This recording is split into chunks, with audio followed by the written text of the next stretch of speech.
Hello everyone. आज हम 9th chapter start करने वाले हैं जो कि है मैकेनिकल प्रॉपर्टीज ऑफ सॉलिड। और इसमें हमारा पहला टॉपिक है rigid body.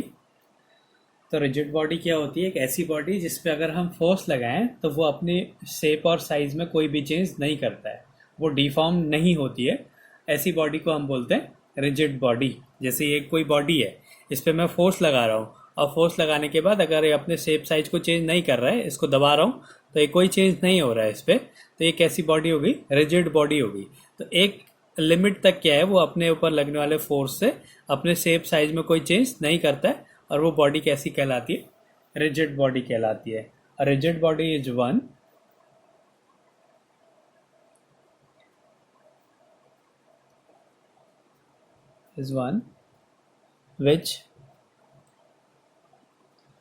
which is not deformed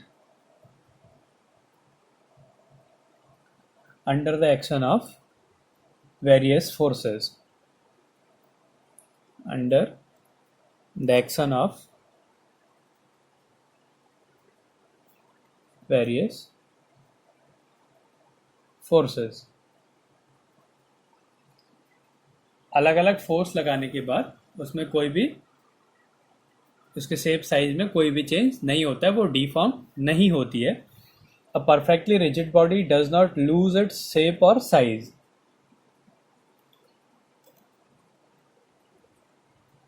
perfectly rigid body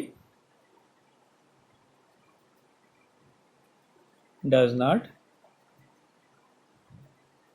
lose its shape or size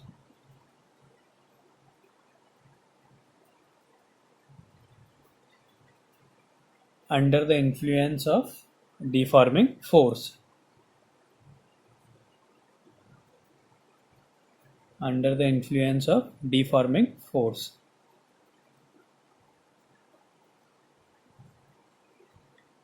deforming force लगाने के बाद भी वो अपने शेप और साइज में उसमें कोई चेंज नहीं होता है, ऐसी बॉडी कहलाती है rigid body.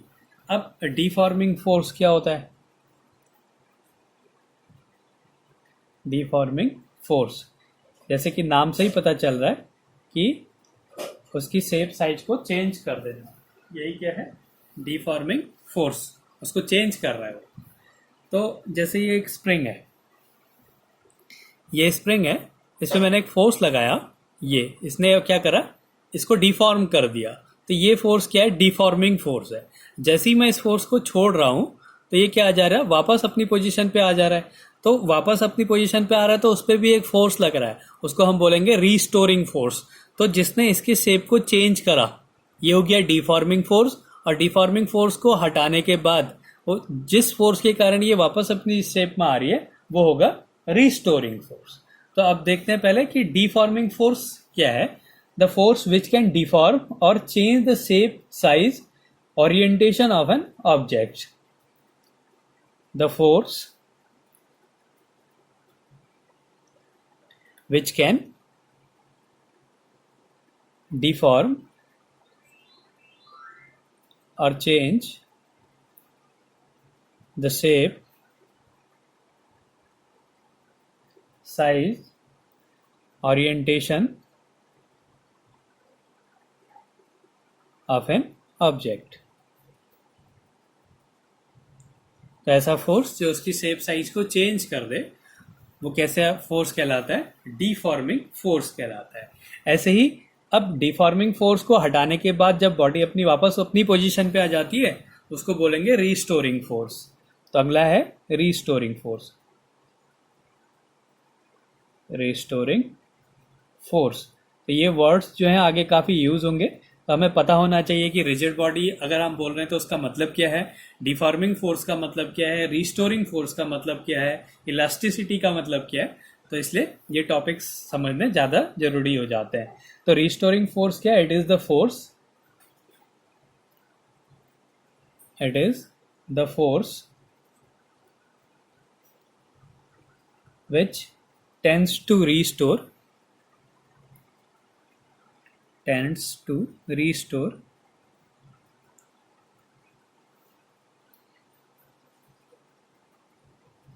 It is a force which tends to restore the original configuration of the body. Restore the original configuration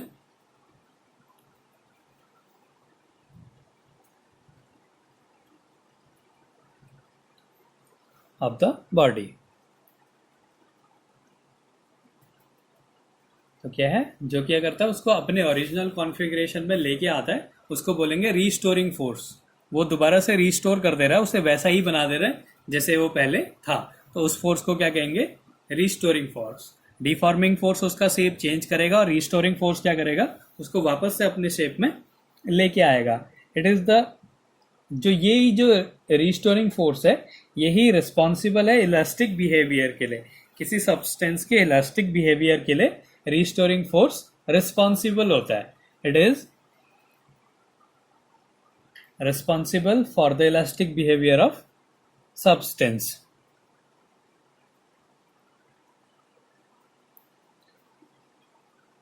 For the elastic behavior of the substance. अब इलास्टिसिटी क्या होती है, इलास्टिक बिहेवियर क्या होता है. Elasticity, तो elasticity क्या होती है, एक प्रॉपर्टी होती है किसी भी मटेरियल बॉडी की जिसके कारण वो क्या करता है, अपनी ओरिजिनल पोजीशन पे वापस आ जाता है. उसको बोलते हैं इलास्टिसिटी. किसी भी मटेरियल बॉडी की ऐसी प्रॉपर्टी जिसके कारण वो अपनी ओरिजिनल पोजीशन पे आ जाता है जब डिफॉर्मिंग फोर्स को हटाया जाता है, उस प्रॉपर्टी को बोलते हैं elasticity. The property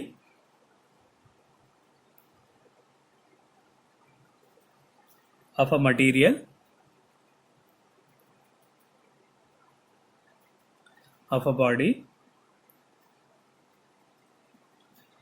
by virtue of which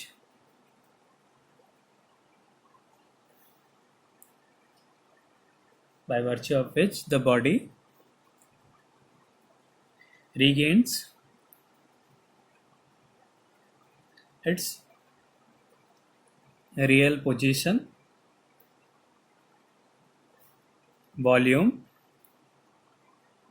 length and shape.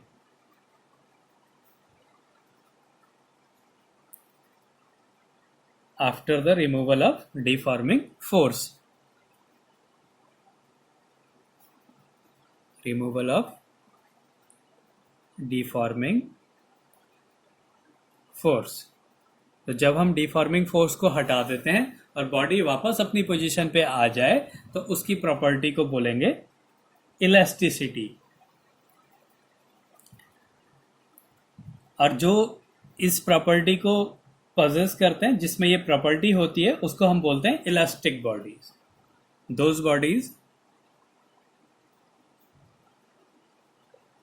which possess the property of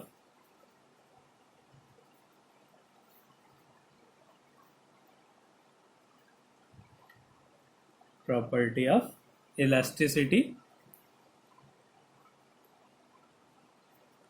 are called elastic body. तो ये है, कुछ वर्ड्स को हम आगे यूज करेंगे तो इनके बारे में हमें पता होना चाहिए. रिजिड बॉडी क्या होती है, एक ऐसी बॉडी जिसपे हम फोर्स लगाएं तो वो अपने शेप, साइज, वॉल्यूम में कोई चेंज नहीं करे, तो हम ऐसी बॉडी को बोलेंगे रिजिड बॉडी. कोई भी जो बॉडी होती है वो परफेक्टली रिजिड नहीं होती है, तो कुछ ना कुछ फोर्स लगाने के बाद वो डिफॉर्म हो जाता है. दूसरा है डिफॉर्मिंग फोर्स. डिफॉर्मिंग फोर्स क्या है, एक ऐसा फोर्स जिसको हम किसी बॉडी पे लगाएं तो क्या करता है, अपने शेप, साइज में चेंज कर देता है. जैसे ये भी डिफॉर्मिंग फोर्स है, इसने क्या करा, उसके शेप को चेंज कर दिया. ये भी डिफॉर्मिंग फोर्स है, उसने उसके शेप को चेंज कर दिया.